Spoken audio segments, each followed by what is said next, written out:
ফুলশয্যা প্রত্যেকটা মেয়ের জীবনেই একটা আনন্দ ঘন মুহূর্ত, সেই সঙ্গে একটু ভয়, একটু আবেগ, আবার একটু উদ্বেগ।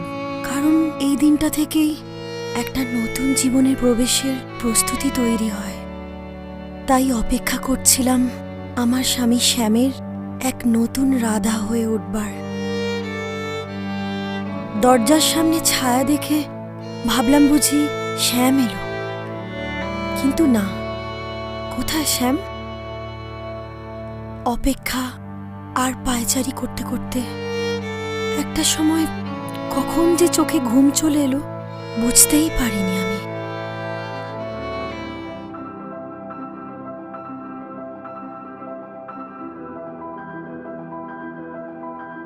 তোমার তাহলে আসার সময় হলো। আজ তোমাকে ডেকে ডেকে নিয়ে আসতে হলো। আর কিছুদিন পর তো তুমি আসবে কিনা সেটাই সন্দেহ।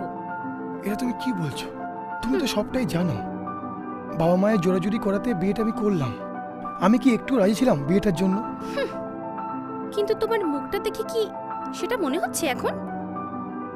তাহলে আমার মুখ দেখে কি মনে হচ্ছে শুনি? কি মনে হচ্ছে শুনবে? বলো। তোমার মুখটা দেখে আমার কি মনে হচ্ছে জানো? মনে হচ্ছে নতুন বউকে পেয়ে তুমি আমাকেই ভুলে গেছো। তাই তোমার এটাই মনে হচ্ছে? ঠিক আছে, আমি এক্ষুনি তোমাকে প্রমাণটা করে দিচ্ছি।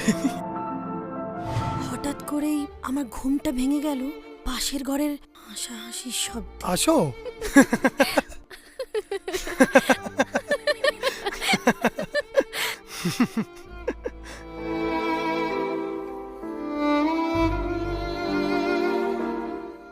একটু কান পাততেই আমি বুঝতে পারলাম আমার শ্যামের রাধা আমি নই, অন্য কেউ।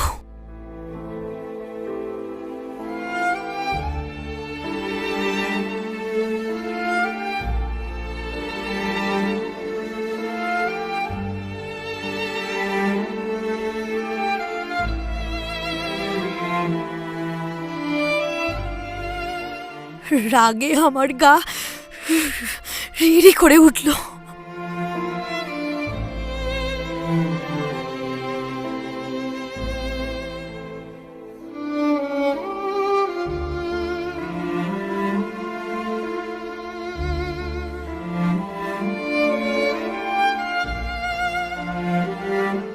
ফুলশয্যার রাতেই আমার সব স্বপ্ন ভেঙে চুর